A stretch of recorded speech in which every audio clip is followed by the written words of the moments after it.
Go. Welcome to Historical Accuracy, where we offer listeners a chance to expand their definition of what it means to be a woman by spotlighting a new historical figure each week and likely sharing a laugh or two, because learning doesn't always have to be so damn serious. I'm Noelle. We're accurate. I'm Holly. Doesn't have to be serious. We're accurate? Well, you know. Anyway. Okay, I meant what you knew. All right. So this podcast is great for anyone interested in the history of women, but it is also great as a resource for writers looking to create dynamic female characters. And we have a doozy of a dynamo Oh, today. so excited about her. Me too. Okay, now I have to look at the phonetical pronunciation because it's a doozy to pronounce. Clelia Mosher. Clelia Mosher. Now that in and of itself is a great name, Clelia. I'm going to refer to her a lot. So here is the historical accuracy of Clelia. Oh, wait, we got to mention the book. Forgot to mention the book. Based Oh, on yeah. Our Tarot, by who's that author? Sarah Sarah Shipman. Shipman. Yes, we're using her cards to randomly decide each week who we're going to spotlight. Eventually, we'll run out of cards and we'll randomly Start spot. over. Yeah, Okay. or find new people or living people even, or who knows?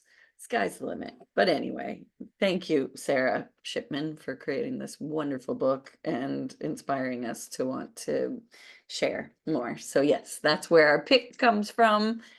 We highly recommend you buy that book though, because it is And Holly and I are very educated women as writers, producers. I'm a college graduate. You graduated college, did you? ish. Ish. University of Florida or Florida State? You did the Florida Florida State. State. Florida Florida State. State. Ish. Okay. Yeesh. Mhm. Okay. So we're not uneducated women. We know and we study and we love all things, drawing a blank here, but the point being, reading this book and finding women we've never heard of. Oh It, yeah, endless women I've never heard of. Almost all of them I've never, but some obviously, yes, but wow. It whew, changes your whole perception on who women have been in history and what they've done. But yes, we okay, digress. diving in. Go Cle- back to yeah. let's go. Clelia Mosher, she was born in 1863, died in 1940. As an undergraduate biology student, the wives of the university faculty in Wisconsin, they were members of a local mothers club. They asked her for help. They wanted her to give an educational, science-based talk to the group about sexual health or the marital relation, as she called it. So, what did Clelia do? She started interviewing them. Very scientific of her, and she keeps doing this. So then she went to Stanford as a graduate student from 1893 to 1894. I keep trying to say 19. But she worked as an assistant in the Department of Hygiene. Do they still have those departments? They called it that because I can't figure out anything she was doing that really had to do with hygiene per se, but whatever. Well, I guess it was the science of the time. Yes. Maybe Hmm, their definition was different than what I'm thinking. true, true. I'm just Hygiene. thinking that means your parts are clean. Yes, you took a shower today. Good hygiene. Deodorant. Excellent hygiene. From my experience in martial Wash. arts, a clean uniform, good hygiene. Wash your Sorry. hands Okay, we before digress. we Good. digress again. All right. But I will Back to say, I need to what? say too, when she went to Stanford, Yeah. that was a big deal. She wasn't, college, even her dad, who actually did ultimately support her deeply, He wasn't against her going and educating herself. He just felt like the stress would be too great because that's what they thought about women, that the stress would be too great. And so he wasn't supporting her. So he did support her in helping him with research at home and growing his, herbs and gardens and stuff. And what she ended up doing was saving all her money, put herself to college. And a graduate student in 1893. Yes. I mean, Yes. this is still considered the Victorian era. Okay, so back into this. So what did she do? She discovered at Stanford the common medical wisdom about women was wrong. Mhm. Catherine Alleman Jacob states in the Mosher Report, an article for American Heritage magazine, quote, her observations suggested a myth ripe for debunking. Nearly every physiological text claimed that women breathed costily because of the physiological requirements of pregnancy, while men breathed using the diaphragm. I can explain this in one sentence. Have you ever worn a corset? Exactly. She's You like, nope. literally cannot breathe in one. I mean, yeah, okay. Figured So out, what she duh, did, corsets are too tight. right, exactly. And so you've got your lungs squeezed tight, so all of your breathing is coming from tits up. Yeah, And of course, that's costal breathing. It's all up here because no choice. you have no choice. Yeah, you have no abdominal muscles to exercise your diaphragm as we learn in theater to project using our entire, sorry, all right, too far. So that was myth one debunked. Yeah. So she debunked that. Yeah, So what did she do? She created an abdominal exercise her students called Moshering. I love Here's what that. it did though. It relieved the pain of menstrual cramps. In 1916, she published Health and the Woman Movement, a text that debunked the belief that women were incapacitated during menstruation. Yes, they It- really thought. I mean, you yes, have to put your head back in the realm and think, yeah, I think they did go to the shed for like 3 days or whatever. right, Like you were right. just no good now. You were Uh-uh. ill, Yeah. basically. Okay, so Clelia spent her career collecting data from women about their sex lives. Upon her Uh, death, Clelia's journals, I'm getting really good at saying Clelia. yeah, you are. It takes some practice. Good articulation exercise for actors. Clelia. Clelia's journals and all her papers were bequeathed to Stanford University. But they didn't they were there until 1974. She died in 1940, so 34 years later, historian Carl Degler uncovered the archives. Degler published the Mosher Survey in American Historical Review. He Which we will noted that, put the link for. You can read it if you're oh eager yeah, to. Yes. Anyway. the link is down there. Okay. Mhm. He noted that her work was the only known survey, meaning talking to people. It was the only known survey to exist. Many claim to be experts on women and sex, but no one had studied the subject scientifically. Mhm. Should we Mhm. defer on what a scientific study actually is? Let's not. That's another episode. Clelia wrote that the answers her subjects gave in her 9-page questionnaires provided a priceless knowledge for the practicing physician and teacher. In her 1923 book, Women's Physical Freedom, she wrote, born into a world of unlimited opportunity, the woman of the rising generation will answer the question of what woman's real capacities are. She will have physical, economic, racial, and civic freedom. What will she do with it? Mhm. We're going to talk about that. Yeah, actually, no, we're going to talk about that now. Are we? Yes, we are. because then I've already gotten to the point where we'll talk about what the card, the Knight of Pentacles is Oh, going okay. to I be mean, about. there are so many things to talk about with her. I don't even know where to, because she, like you were saying, like the Mosher breathing, for example.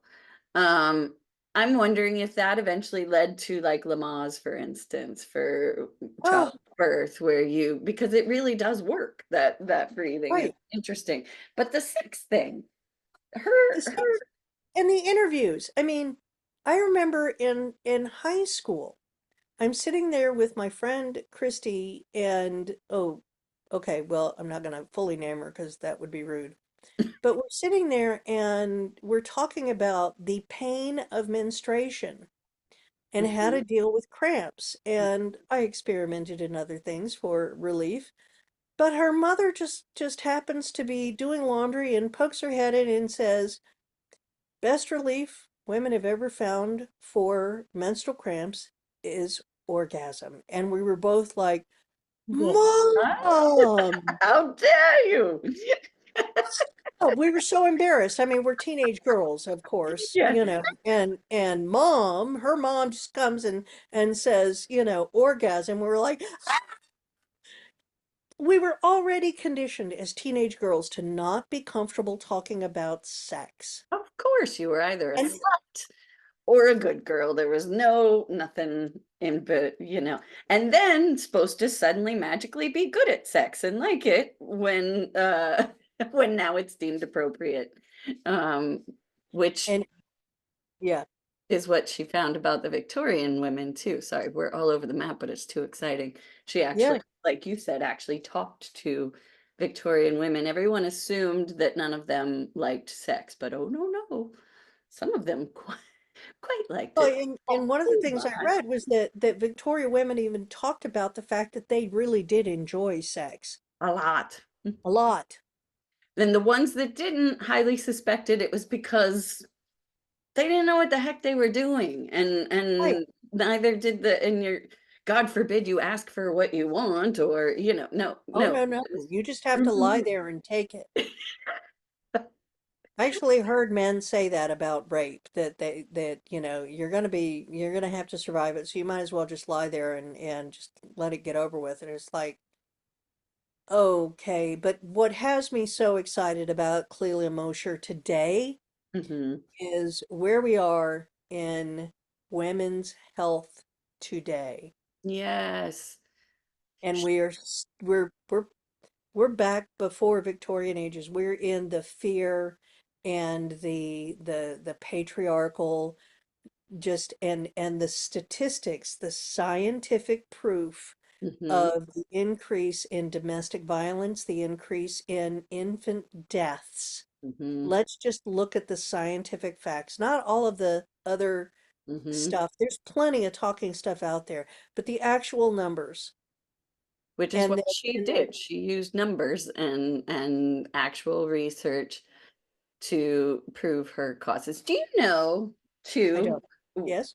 that at one point when she was first doing all that research and developing a lot, especially around the women's cycles and things like that, that there was a doctor, I forget from which university, you can look it up in that article that we're going to put a link to, Okay. but um, he was basically like, yeah, we're going to need your research. Oh, right. And it's like, no, I'm using my research, and she did not hand it over. And because of that, then they finally got back to her and were like, well, you need to at least let us know what the results are. So they were interested, but they thought they would just take over. Yeah. And she's like, no, I'm using my research for my findings. And eventually did have her report come out. And it was because of that that she ended up over at Hopkins. But if she had Johns just given Hopkins. it over, Yeah. she would have never ended up getting the ability to do a lot of the things that she did and have access Yeah. to the tools and the people and the seriousness with which everything was taken. Here's another thing you don't know. She What? also she did all this as a physician and was making waves in that regard and helping women and making them realize, oh, yeah, you can live through your periods, that most of it is, can be managed just fine. You just need to stop being in such restrictive clothing and you need to stop assuming that, all the things we assume. Um, she then went on to serve in World War One. What? Yeah, she signed Really? up when all that happened, and she was focused on helping kids get out of Paris, mostly. And that was there that she witnessed another myth. She because she saw all the women working in the fields and doing, because the men were off. And so in France, a lot of the women, just like in America, a lot of the women had to take over some of the, Yeah, manual labor types of jobs and all that kind of stuff. And she saw them, how strong they were, yeah. physically strong, like that they Rosie, could do the yeah, work World War too. II, Rosie the Riveter. The Yeah. women stepped up and did all that. But I'm reading here from one of the links.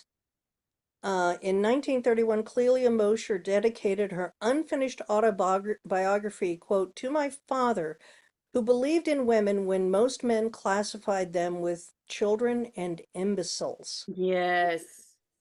Sh- sh- That was a time, and I mean, we forget that now that that is, and well, there's still some places on the planet that that is how they. Well, I think there's a lot more of that fear and power struggle coming back that uh, when I saw this quote from somebody saying that um, that the punishment for abortion should be the death of the mother, it was just like I cannot fathom that. But the point, looking back at Clelia Mosher and going, wow, she did this as a scientist 100 and how many years ago? I Well, can't do the yeah, math. it's been about 100 years since she Been died. over. So Yeah, longer than that for, yeah. yeah. Um, There's still more though. I have to tell you more because Please I'm too excited. tell me more. When she came back, she dove back into her studies, and that's, later she also saw, she even did some of the early work of understanding menopause. She Ooh, Yeah, she found that a lot of the symptoms and problems that women were struggling with menopause, she found to be more psychological than physiological. Just like you said, she actually used science and facts and all that kind of stuff and studied, and she found a lot of it was more psychological, and she found that it was because of, not that it was in our head, it was that women lost their purpose oh, because of course back it is particularly during that time they're no longer child rearing, and so on top of the natural, yes, physiological things that happen in menopause, on top of that was much more psychological trauma of worrying that you're no longer useful, like not really having, of course, depression because not really knowing your purpose anymore or anything. And so she was, even in those early days, recommending that women then find causes, get deeply involved in some kind of, charity work or education or, whatever, or their church, whatever they could get into that would help them, that we didn't basically have to suffer as much from aspects of menopause. Of course, there's parts that are physiological, but the aspects that are the depression and the mood swings and all that stuff, that they didn't have to be that intense if we understood that this is now definitely a change and we have to do something about it and head into a different phase of life, sort of, consciously. Um, yeah. I I find myself in my adulting, my maturity, and having that conscious shift into what am I doing now? And what is my purpose and how can I shift what my ability is? Because I used to be very physically active and manual labor, and I took care of all of the handiwork. I took care of my cars. I did Mm-hmm. all of these things, and I was self-sufficient. Now I require assistance for many things. But uh, I forgot the point I was The trying to point make. is that you have to consciously shift. You have to choose something new, something else that pulls That you there's forward, more that to gets you life, excited, right? because you can't rely on these things anymore or this way. And now there's got to be a new way. And I mean, you could, certainly you could feel bad about it if you want. Right. But it's like, is there something you could feel good about? Is there a new thing that doesn't require what's going away in order to be excited? Which is, again, circling back to her attitude about the menopause. I have to say something else for our writers that are Yeah. listening.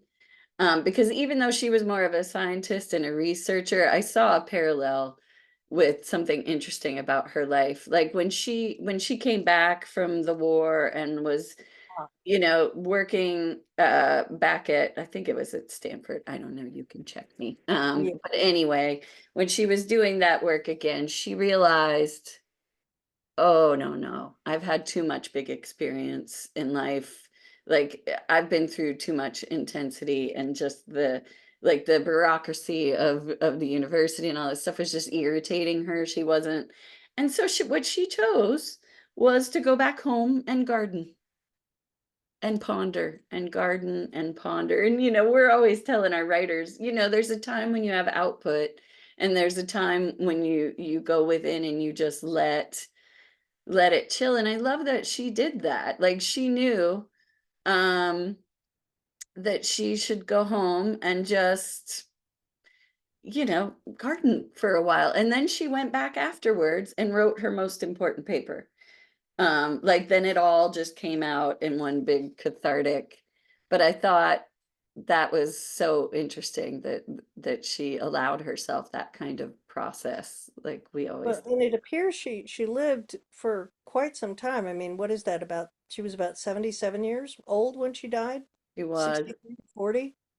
yeah, That's for that time period. yeah, That she was elderly. yeah. Um, and she was sadly lonely. Here's a quote. I read that, and Yeah. but it also she applied it to her research, and that's just such wonderful scientific attitude is the curiosity. This is happening, so there has to be a cause and effect, and that logical Good. curiosity. If Hmm. this is happening, why is it happening? Exactly. And that always fascinates me, which is Well, probably and why. here's the quote. It's one of the quotes. She says, I am finding out gradually why I am so lonely. The only things I care about are things which use my brain. The women I meet are not much interested, and I do not meet many men. So there is an intellectual solitude, which is like the solitude of the desert, danger to one's sanity. Whoa. I know. Yeah, bless her heart. So, like you said, she turned that research back on herself and really self-analyzed.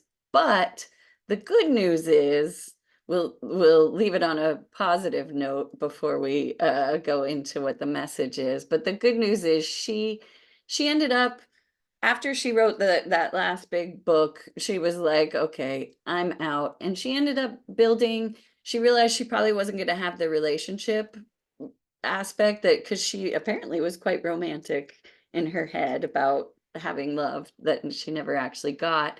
And so she ended up building her dream home. Good She for ended up, her. yeah, she ended up building her dream home when she retired, and told her students, my door is always open, to which they apparently took advantage of. And so she was that woman that she ended up finding lots of happiness by being kind of the crone in the woods, so to speak. And everyone came to her, and she had started before she died writing the autobiography of a happy old woman. And I Oh my God. so wish she would have actually finished that and we could have seen it, because apparently she did find her joy So I can't give you links to that, but we will in the bottom before Noelle closes this out with the message for this one. Um, Telling Well, before, that there's links to her books, The Mosher Survey, The Sexual Attitudes of 45 Victorian Women, which ought to be interesting, Women's Physical Freedom, and the Health and the Woman Movement are her three books that you actually can get from various sources. I gave you the Amazon link, but I understand we don't always, we want to sometimes support some of the smaller bookstores. So, do your research and look around.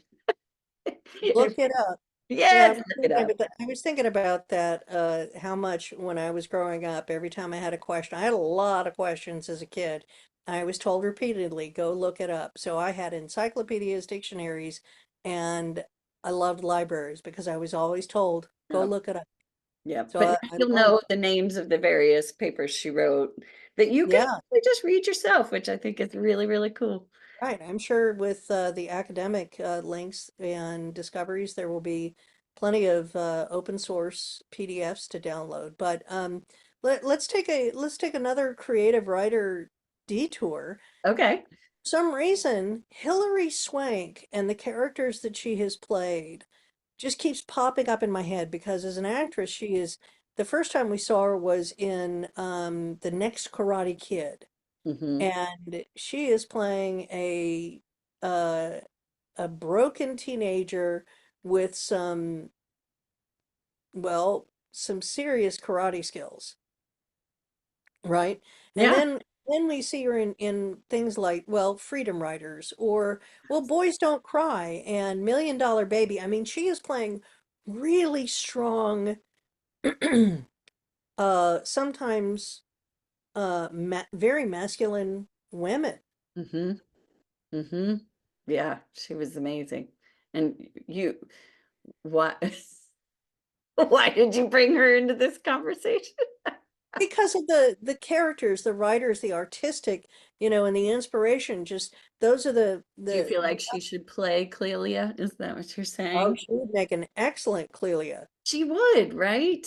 right? Which Because brings up the point. So somebody, because for whatever reason there is no movies. Normally in this section, I like to tell you if there's a movie you could watch or a documentary or a biography about her. There is right, not. Other than that lovely Mosher report that was written by Catherine Alamong Jacob, which she did a beautiful job. There's not there's not a lot of, so writers out there, woo, opportunity to write about an incredible lady. I think many people could write about her because there's so many facets of her life that would make for a great. compelling movie or a TV show or Oh wow, the apparently actual played by medicine woman. Hilary Swank. The original medicine woman. I mean, she was a scientist, and maybe that's why we don't know anything about her is because the only stuff that's published about her is in scientific or historical, and most artistic people think boring. Yeah, and she didn't self-promote, obviously, Obviously, Yeah, we don't it's know anything about so that, do we? so Yeah. But anyway. you added something here at the bottom of these links, which I am excited. And again, forgive me for my lack of ability Oh to yeah, because I pronounce. wanted to know this. All right, so then you read this. I just, the wormhole that we went down because of Clelia made me think, was she the first female gynecologist? And no, no, no.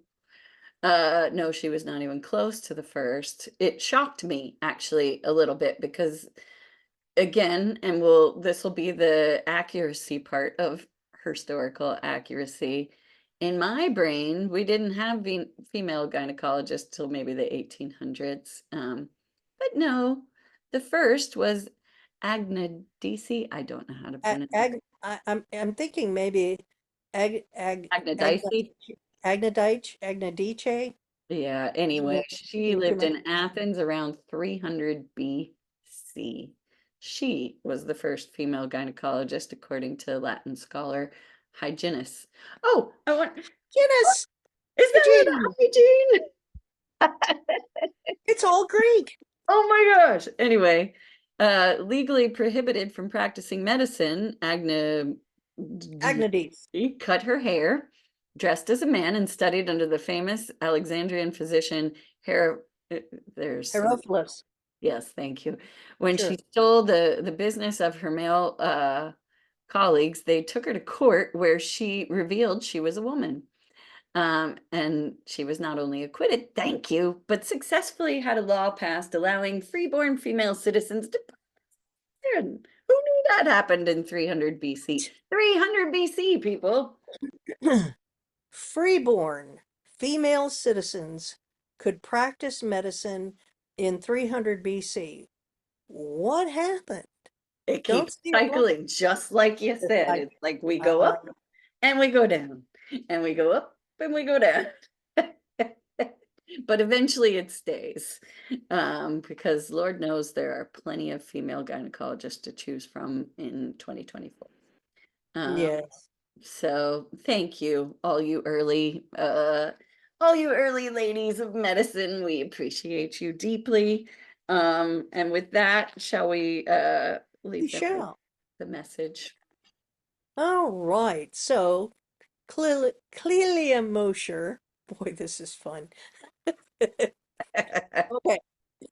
Her card, she is the Knight of Pentacles, according to Sarah Shipman's Our Tarot Guidebook. If this card appears, you've been called to slow down, take a breath, and be more considerate of the world around you. You'll likely figure out what habits serve you and what habits are worth changing. Do it slowly and avoid drastic shifts. Okay. Consider these questions. What beliefs or biases might you have that prevent you from making more honest observations? What Hmm. aspects of your life or which people should you be paying more attention to? Finally, how can you cultivate an attitude of openness and scientific curiosity about the world? I love. Jaw on floor here. Thank you, Clelia, for that inspiration, and Sarah Shipman, who wrote the prompts there. And Um, thank you, Holly, for joining me and us, yay, us, for bringing this. yeah, Bring it. I know. Oh, and just yeah, I'm sure. I hope all of you got as excited about Clelia as we did. Or Um, at least got curious. yeah, and maybe want to research all the links for the various research we found. But you've all got the Google machine. Um, Google Fu. Use your Kung Fu on You can Google. all research. I hope some of you writers out there got inspired for some new female characters that might be interesting, and or just laughed at us and our Our theory of myth. and our ways of jumping from this way to that way in our explanation of who these people are. All right. Well, so we'll see you next week. See you next week. Thank you, Holly. See ya. Thank you.